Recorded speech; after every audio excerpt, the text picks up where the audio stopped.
When the first alien was captured, it did not boast, it did not threaten, it begged, because in its eyes, humanity was not prey. Humanity was the nightmare of the galaxy. Before we start, if you are new here, hit the like button and subscribe for more tales. Let's begin. The interrogation room was dark, lit only by a single strip of pale fluorescent light buzzing overhead. The walls were concrete, scarred by age and war. Outside, the world burned. Alien ships still hung in orbit, their presence undeniable.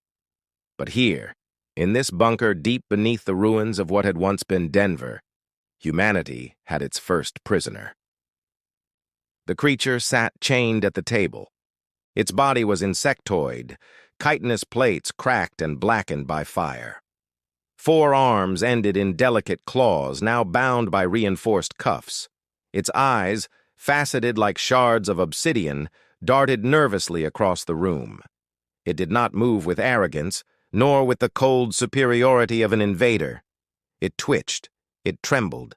On the opposite side of the table, Colonel David Mercer lowered himself into a chair. His uniform was scorched, his hair flecked with ash, but his gaze was sharp. He placed a recorder on the table. "State your name," Mercer said flatly. The alien clicked its mandibles. The translator device strapped to its neck crackled. "Identification unnecessary. You will not believe." Mercer leaned forward. "Try me."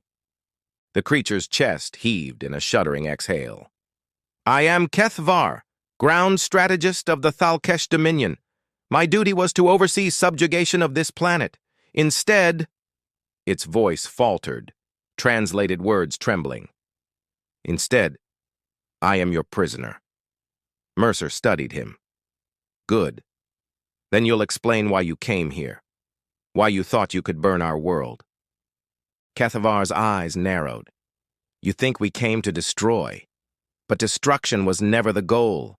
We came to prevent what we fear most." Mercer frowned. "And what's that supposed to mean?" The alien hesitated. Then it leaned forward, chains rattling. "You," it whispered. For a long moment the room was silent, but for the hum of the lights. Mercer broke it with a scoff. "You, afraid of us? You've leveled our cities, killed millions. You're winning." "No," Kethvar hissed. "You don't understand. We were winning. That was before we studied your history." Mercer's brow furrowed. "History?" "Yes." The alien's voice grew sharper, more desperate. "We track species before we conquer them. We archive their wars, their rises and falls.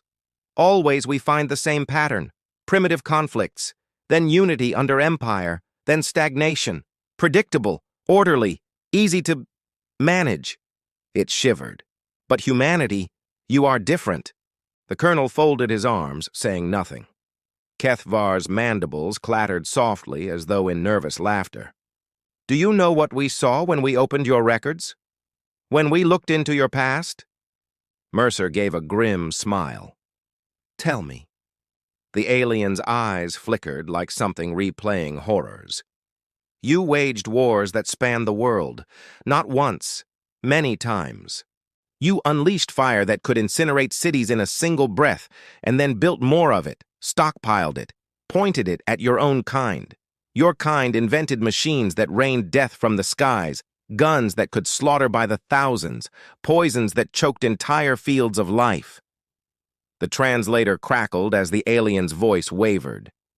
"You turned your genius not toward peace, but toward perfecting destruction." Mercer's jaw tightened. He thought of Hiroshima, Nagasaki, of mushroom clouds clawing at the heavens. "We thought," Kethvar continued, "that this was ancient, that your bloodlust was a relic. But no, it has never ended. Smaller wars, endless wars. Even while reaching for the stars, you sharpened the blade against your own kin." The alien lowered its head, and then we understood. "If you could do this to yourselves, what would you do to us?" Mercer tapped the table slowly. His voice was low. "So you came here to stop us before we became a threat?" "Yes," Kethvar hissed. "We knew if you united, if you carried that fury into the galaxy, there would be nothing to contain you.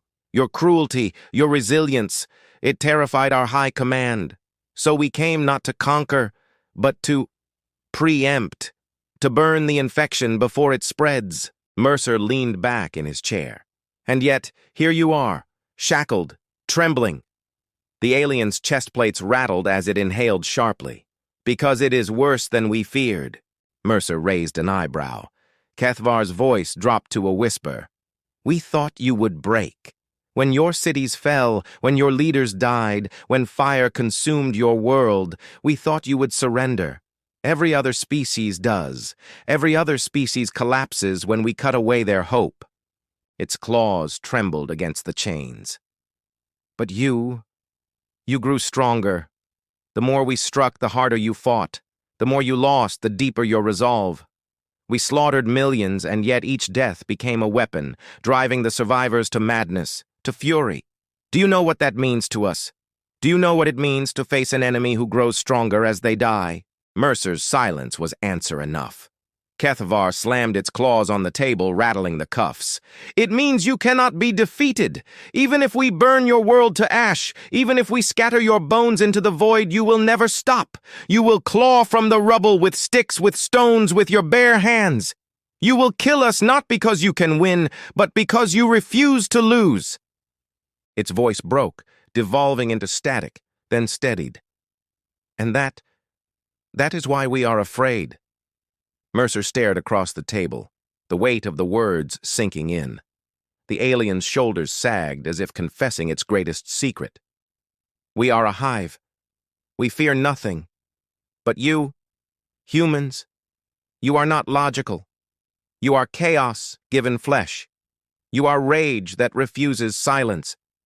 And the galaxy will suffer when you rise beyond this world."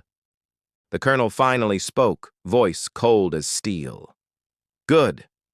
Kethvar flinched. Mercer leaned closer, his shadow falling across the trembling alien. "Because if you're afraid of what we did to ourselves, you should pray you never see what we'll do to you." The recording ended. The tape was later recovered, copied, and spread across resistance channels worldwide.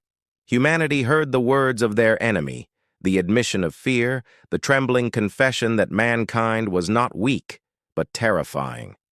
And for the first time since the invasion began, humanity did not feel doomed. They felt inevitable. The alien came to conquer us. Instead, it left a warning. Humanity cannot be broken. If that gave you chills, make sure to like, subscribe, and tell us where you're watching from, because this is only the beginning of our story.